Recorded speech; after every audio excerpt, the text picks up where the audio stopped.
Hello friends, this is SR Walia. Today we discuss about a famous chapter Indigo written by Louis Fisher. आज हम एक famous chapter Indigo के बारे में discuss करेंगे जो कि लुइस फिशर के द्वारा लिखा गया है। Louis Fischer was an American author, वो एक अमेरिकन ऑथर थे and was born in Philadelphia on 29 February 1896। उनका जन्म फिलाडेल्फिया में 29 फरवरी 1896 में हुआ था एंड ही डायड 1970 1970 में उनका निधन हुआ था। He studied at the Philadelphia school of pedagogy from 1914 to 16। उन्होंने 1914 से लेकर 16 तक फिलाडेल्फिया स्कूल ऑफ पेडागोगी में अध्ययन किया था and afterward become a teacher. उसके बाद वो एक टीचर बन गए थे। He worked with several newspaper, उन्होंने काफ़ी सारे न्यूज़पेपर के साथ भी काम किया। Louis Fischer's most famous work include the life of Mahatma Gandhi 1950 and a life of Lenin. Louis Fischer के ये फेमस वर्क हुए हैं लाइफ ऑफ महात्मा गांधी 1950 में जो लिखी गई थी and a life of Lenin. A life of Lenin won him the 1965 national book award in history and biography. A life of Mahatma Gandhi was also made into a film Gandhi which won the academy award 1982। A life of Lenin ने 1965 में national book award history में जीता था और जो ये biography a life of Mahatma Gandhi पर एक फिल्म भी पिक्चराइज की गई थी जिसको कि अकेडमी अवार्ड 1982 में मिला था। And the Indigo today we going to read, जो आज हम लेसन पढ़ने जा रहे हैं, Indigo is a part of Louis Fischer's book the life of Mahatma Gandhi. जो ये life of Mahatma Gandhi Louis Fischer की बुक है, इसी का एक अंश माना गया है, एक पार्ट माना गया है। And in this lesson the author describes how Gandhi played a vital role in fighting for the cause of the sharecroppers of Champaran in Bihar during the British rule। इस लेसन में जो लेखक है वो हमें यही बताते हैं कि ब्रिटिश शासन के दौरान जो बिहार में चंपारण के जो शेयर क्रॉपर्स थे उनके हक के लिए लड़ने में गांधी जी ने एक महत्वपूर्ण भूमिका अदा की थी। इस वीडियो में मैं आपको हिंदी और इंग्लिश दोनों लैंग्वेज में समरी बताऊंगी। अगर आपको सिर्फ ओनली हिंदी समरी सुननी है तो उसके लिए मैं एक और वीडियो अपलोड कर रही हूं, आप वो भी सुन सकते हैं। अगर आपने मेरे चैनल को अभी तक सब्सक्राइब नहीं किया है तो प्लीज़ सब्सक्राइब द चैनल और लाइक कीजिएगा और मुझे कमेंट में बताइएगा कि आपको वीडियो कैसी लगी।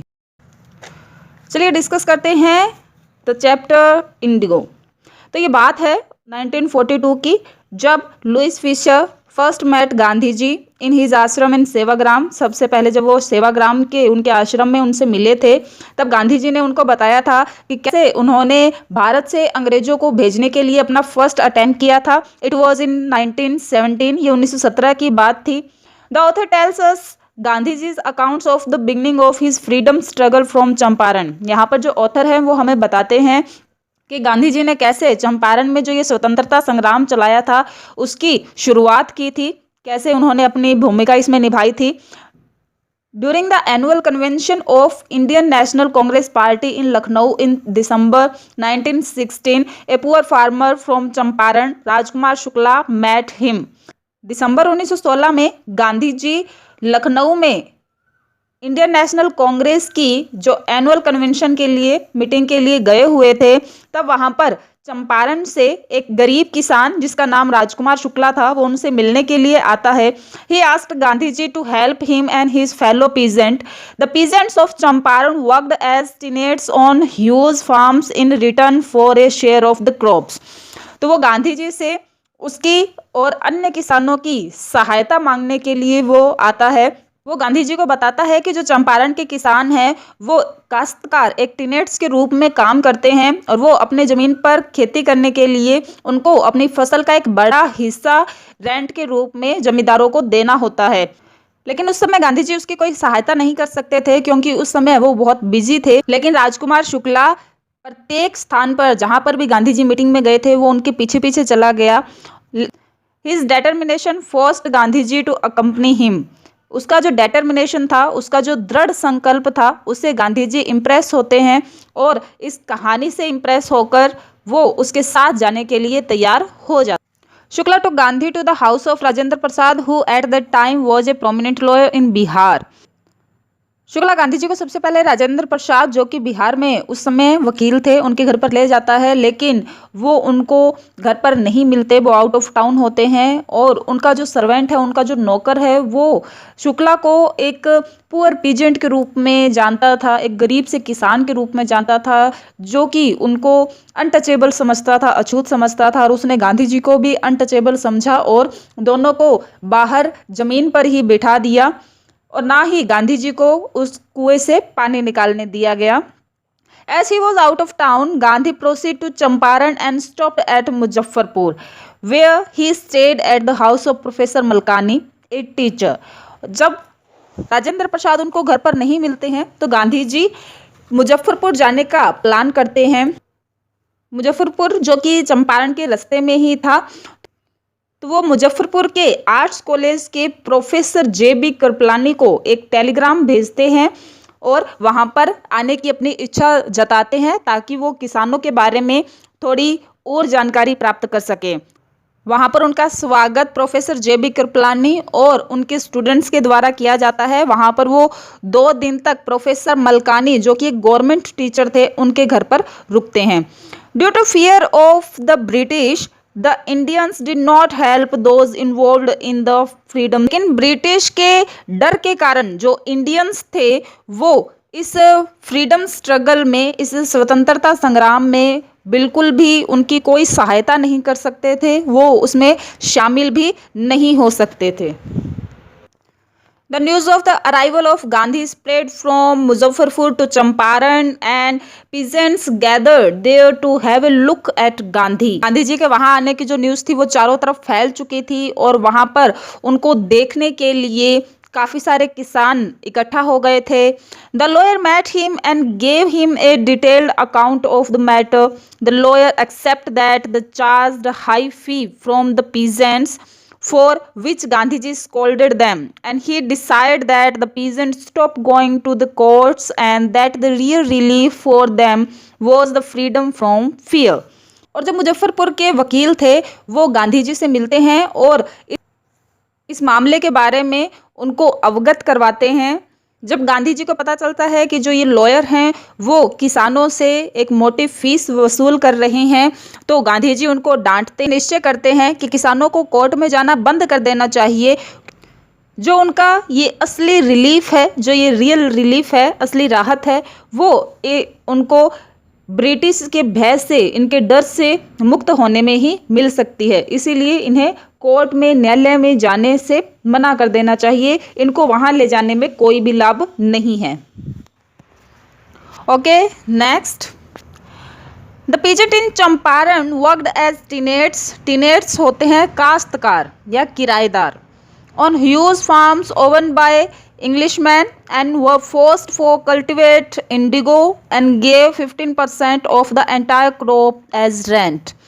यानी कि जो चंपारण जिले के जो ज़मीनें थी वो बड़ी बड़ी स्टेट्स में, यानी कि बड़ी बड़ी संपदाओं में बांट दी गई थी, डिवाइड कर दी गई थी। और इनके जो ऑनर थे, इनके जो स्वामी थे, वो खुद इंग्लिशमैन हुआ करते थे, वो खुद अंग्रेज लोग थे।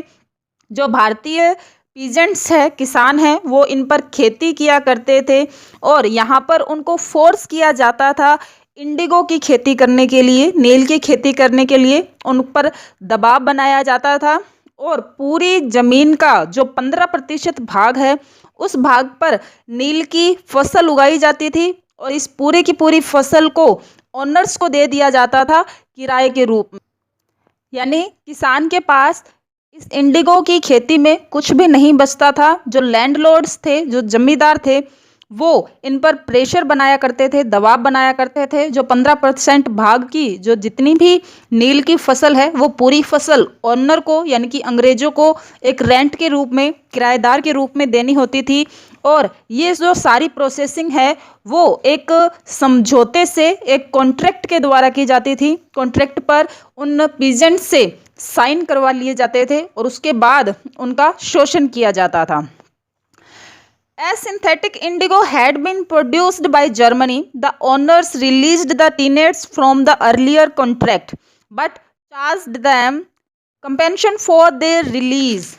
When the peasant came to know of the synthetic indigo from Germany, they wanted their money back. Germany ने सिंथेटिक यानी कि कृत्रिम इंडिगो बनाना शुरू कर दिया था, नील बनाना शुरू कर दिया था, जो कि ओरिजिनल नील की तुलना में बहुत सस्ती थी। इसीलिए और जब लैंडलॉर्ड्स को इस बात का पता चला, इस सिंथेटिक इंडिगो के बारे में पता चला, तो उन्होंने एक और प्लान बनाया। उन अनपढ़ किसानों को उन्होंने फुसला लिया कि जो ये 15% भाग पर जो ये खेती की जाती है और इसकी जो सारी फसल ओनर को दे दी जाती है, इससे अब तुम्हें मुक्त कर दिया जाएगा। इसे तुम्हें फ्री करने के लिए, रिलीज़ करने के लिए तुम्हें कुछ चार्ज पे करना होगा, कीमत देनी होगी इसके बदले में। और जो अनपढ़ किसान थे, ये कुछ किसान इस कॉन्ट्रैक्ट के लिए राजी भी हो गए और कुछ ने साइन करके उनको कुछ पैसे भी दे दिए। लेकिन जब जर्मनी की इस सिंथेटिक नील के बारे में जो ये सूचना है वो किसानों तक पहुंची, तो उन्हें ये सारा माजरा समझ में आया, तो वो अपना पैसा वापस मांगने लगे। अब वो उनसे अपने पैसे की दोबारा वापस डिमांड करने लगे। Gandhi tried to gather information from the secretary of the British Landlords Association, British official commissioner of the Tirhut division, but was denied and asked to leave. Gandhi ji ने अब इस मामले पर कुछ तथ्य जुटाना शुरू कर दिए। उन्होंने कोशिश की इन्फॉर्मेशन कलेक्ट करने की और वो ब्रिटिश एसोसिएशन संघ भी गए, लेकिन वहाँ पर भी उनको कोई सूचना नहीं दी गई, because he was an outsider, वो एक बाहर के आदमी थे। उसके बाद वो तिरहुत डिवीज़न के एक ब्रिटिश ऑफिसर से मिलते हैं, एक कमिश्नर से मिलते हैं। वहाँ पर भी उनको कोई सूचना नहीं दी जाती। वो कमिश्नर उनको धमकाता है और उनको वहाँ से चले जाने के लिए कहता है। He went to Motihari, the capital of Champaran, to investigate into the matter. He was on his way to a nearby village where a peasant had been well treated, but was interrupted by the police superintendent's messenger, who asked him to return and gave him a notice to leave Champaran. बजाय वहाँ से वापस जाने के जो गांधी जी हैं वो मोतीहारी चले जाते हैं। मोतीहारी जो कि चंपारण की राजधानी है, इस मामले की जांच पड़ताल करने के लिए। वो अभी रास्ते में ही थे, तभी उनको एक सूचना मिलती है कि पास के ही एक गांव के किसान को मेलट्रीटेड किया गया है, मीन्स उसके साथ दुर्व्यवहार किया गया है लैंडलॉर्ड्स के द्वारा। तो वो उसको देखने के लिए जाते हैं। अभी वो दूर भी नहीं गए थे, तभी उनको जो पुलिस सुप्रिटेंडेंट मैसेंजर है, पुलिस अधीक्षक का दूत, उनको रास्ते में रोक लेता है और उनको वहां से वापस लौटने के लिए कहता है और उनको चंपारण छोड़ने के लिए एक नोटिस दे देता है। वो उस नोटिस को प्राप्त तो कर लेते हैं, लेकिन वो उस आदेश को मानने के लिए मना कर देते हैं। वो इस आदेश को डिसओबे कर देते हैं। Gandhi disobeyed the notice, following which he was summoned by the court. He was aback through the night, telegraphed Rajendra Prasad to come with his influential friends, instructed the ashram in case he did not return, and wired a detailed report to the viceroy. Gandhi जिसने इस notice को disobey कर दिया, अवज्ञा कर दी, तो इसीलिए उन्हें कोर्ट से बुलावा भेजा जाता है, उन्हें कोर्ट में उपस्थित होने का आदेश मिलता है। तो वो सारी रात जागते रहते हैं और बिहार से राजेंद्र प्रसाद को उनके प्रभावशाली मित्रों के साथ आने के लिए वो टेलीग्राम भेजते हैं। और साथ ही उन्होंने अपने आश्रम पर भी ये निर्देश भेज दिया कि वो अभी वापस लौट कर नहीं आएंगे, और उसके साथ वो वायसराय को एक तार के द्वारा पूरी रिपोर्ट भेजते हैं। आज के वीडियो में बस इतना ही। Watch Indigo part 2 next video जल्द मिलेंगे। तब तक के लिए स्टे होम, स्टे सेफ। अगर आपको वीडियो पसंद आई हो तो please like, subscribe and share the channel. Thank you.